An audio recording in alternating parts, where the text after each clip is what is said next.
इस पहाड़ का नाम है गारे सोर, इसे जबले सोर कहा जाता है। इसी पहाड़ से, इसी गार से हमारे नबी पाक सल्लल्लाहु अलैहि वसल्लम का हिजरत का सफ़र शुरू हुआ मक्का से मदीना की तरफ। और इसी गार के अंदर हमारे नबी पाक सल्लल्लाहु अलैहि वसल्लम ने 3 दिन और 3 रातें क़याम फरमाया। और इस पहाड़ की बुलंदी 5,500 से 6,000 फिट है। इसकी बुलंदी, इसकी ऊंचाई इतनी है।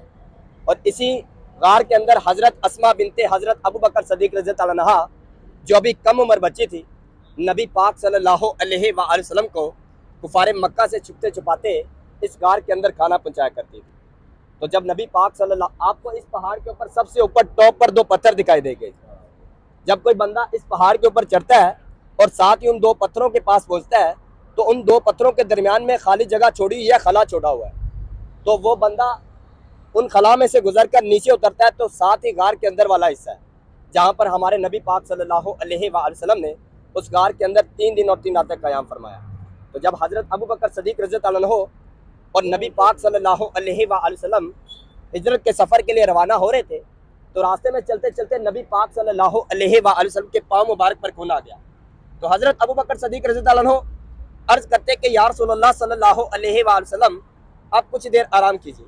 तो नबी पाक सल्लल्लाहु अलैहि वसल्लम फरमाते कि नहीं अबू बकर, अल्लाह का हुक्म है मक्का से मदीना की तरफ हिजरत करनी है। तो हज़रत अबू बकर सदीक़ रज़ियल्लाहु अन्हु नबी पाक सल्लल्लाहु अलैहि वसल्लम को अपने कंधों पर उठाते हैं और इस पहाड़ के ऊपर और इस गार के पास लेकर जाते हैं।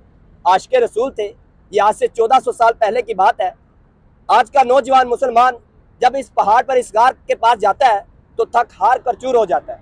तो ये देखें, हज़रत अबू बकर सदीक़ रज़ियल्लाहु अन्हु नबी पाक सल्लल्लाहु अलैहि वसल्लम को अपने कंधों पर उठाते हैं और इस पहाड़ के ऊपर और इस गार के पास लेकर जाते हैं। तो जैसे इस गार के पास पहुंचते हैं, तो हज़रत अबू बकर सदीक़ रज़ियल्लाहु अन्हु अर्ज़ करते हैं कि या रसूलल्लाह सल्लल्लाहु अलैहि वसल्लम, आप थक गए होंगे, आप गार के पास बैठिए, मैं गार के अंदर जाकर देखता हूँ।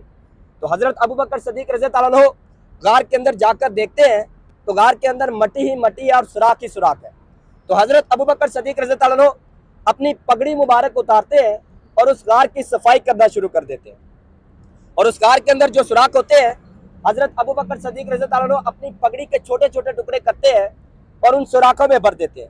कपड़ा ख़त्म हो जाता है, तो हज़रत अबू बकर सदीक़ रज़ियल्लाहु अन्हु अपनी कमीज़ मुबारक, अपना कुर्ता मुबारक उतारते हैं और उसके भी छोटे छोटे टुकड़े करते हैं और गार के अंदर जो सुराख होते हैं उन सुराखों में भर देते हैं।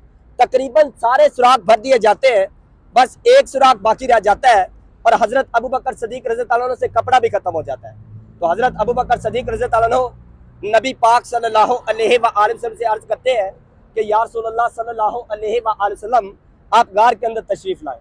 तो जैसे ही नबी पाक सल्लल्लाहु अलैहि वसल्लम गार के अंदर तशरीफ़ लाते हैं और हज़रत अबू बकर सदीक़ रज़ियल्लाहु अन्हु को देखते हैं, तो ना तो हज़रत अबू बकर सदीक़ रज़ियल्लाहु अन्हु के सर मुबारक पर पगड़ी मुबारक होती है और ना ही जिस्म मुबारक पर कोई कपड़ा। तो नबी पाक सल्लल्लाहु अलैहि वसल्लम रोने लगते हैं और हज़रत अबू बकर सदीक़ रज़ियल्लाहु अन्हु के लिए अल्लाह ताला से दुआ करते हैं कि या अल्लाह, मैं अबू बकर से राज़ी हो गया, तो अबू बकर से राज़ी हो जा। तो हज़रत अबू बकर सदीक़ रज़ियल्लाहु अन्हु अर्ज़ करते हैं कि या रसूलल्लाह सल्लल्लाहु अलैहि वसल्लम, आप मेरी गोद में आराम कीजिए।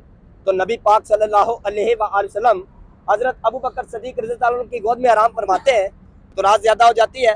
तो हज़रत अबू बकर सदीक़ रज़ियल्लाहु अन्हु की आंख से आंसू निकलता है, जो चेहरे अनवर नबी पाक सल्लल्लाहु अलैहि वसल्लम पर जा गिरता है।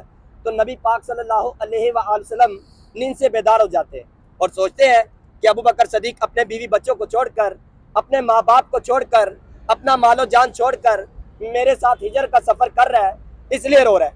तो हज़रत अबू बकर सदीक़ रज़ियल्लाहु अन्हु अर्ज़ करते कि या रसूलल्लाह सल्लल्लाहु अलैहि वसल्लम, मेरे माँ बाप आप पर कुर्बान, मेरे बीवी बच्चे आप पर कुर्बान, मेरा मालो जान आप पर कुर्बान, मैं इसलिए नहीं रो रहा, मेरी आंख से आंसू आपके चेहरे पर इसलिए नहीं जा गिरा कि मैं अपने बीवी बच्चों को छोड़कर, अपने माँ बाप को छोड़कर आपके साथ हिजरत का सफ़र कर रहा हूँ, बल्कि जो एक सुराख बाकी रह जाता है, उस सुराख पर हज़रत अबू बकर सदीक़ रज़ियल्लाहु अन्हु अपनी एड़ी मुबारक, अपना पाँव मुबारक देते हैं, ताकि इस सुराख में कोई मौजी जानवर ना आए जो नबी पाक सल्लल्लाहु अलैहि वसल्लम को नुकसान पहुँचा दे। बताया जाता है कि इस गार के अंदर कई सौ सालों से एक सांप था, जो यहाँ पर नबी पाक सल्लल्लाहु अलैहि वसल्लम का इंतज़ार कर रहा था, एक झलक देखने के लिए, एक दीदार करने के लिए। तो हज़रत अबू बकर सदीक़ रज़ियल्लाहु अन्हु अर्ज़ करते कि या रसूलल्लाह सल्लल्लाहु अलैहि वसल्लम, जिस सुराख पर मैंने अपनी एड़ी, अपना पाँव रखा हुआ है, इस सुराख पर मुझे मोजी जानवर काट रहा है, जिसके दर्द को ना बर्दाश्त करते हुए मेरी आंख से आंसू निकला, जो आपके चेहरे अनवर पर जा गिरा और आप नींद से बेदार हो गए।